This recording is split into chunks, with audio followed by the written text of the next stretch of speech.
नमामि शमीशाननिर्वाणरूपम् विभुं व्यापकं ब्रह्मवेदस्वरूपम् अजं निर्गुणं निर्विकल्पं निरीहं चिदाकाशमाकाशवासं भजेऽहम्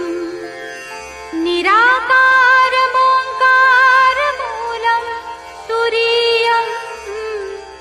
गिराज्ञानगोतीतमीशं गिरीशं करालं महाकाल कालं कृपालुं गुणागार संसारपारं नतोऽहम् तुषाराद्रिसङ्काश गौरं गभीरं मनोभूतकोटि प्रभाश्रीशरीरम् स्फुरन्मौलिकल्लोलिनी चारुगङ्गा लसद्भालबालेन्दु कण्ठे भुजङ्गा चलत्कुण्डलं भ्रूसुनेत्रं विशालम् प्रसन्नाननं नीलकण्ठं दयालुम् मृगाधीशचर्माम्बरं मुण्डमालं प्रियं शङ्करं सर्वनाथं भजामि प्रचण्डं प्रकृष्टं प्रगल्भं मरीशम् अखण्डं मजं भानुकोटिप्रकाशम् त्रयशूलनिर्मूलनं शूलपाणिं भजेऽहं भवानीपतिं भावगम्यम्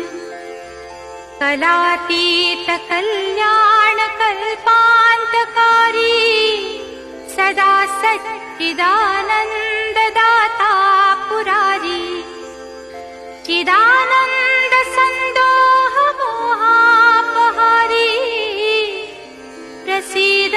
प्रसीद प्रभो मन्मथारी न यावत् उमानाथ पादारविन्दं भजन्ति हलोके परे वा नराणाम् न तावत् सुखं शान्ति सन्तापनाशं प्रसीद प्रभो सर्वभूताधिवासम् न जानामि योगं जपं नैव पूजा नतोऽहं सदा सर्वदा शम्भुतुभ्यम्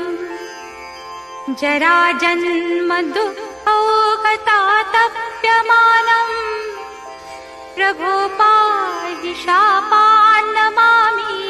शम्भो रुद्राष्टकमिदं प्रोक्तम् विप्रेण हरतुष्टये ये पठन्ति नरा भक्त्या तेषां शम्भुः प्रसीदति इति श्रीमद् रामायणे विप्रकृतं रुद्राष्टकं श्रीशिवार्पणमस्तु। ॐ शान्ति शान्ति शान्ति।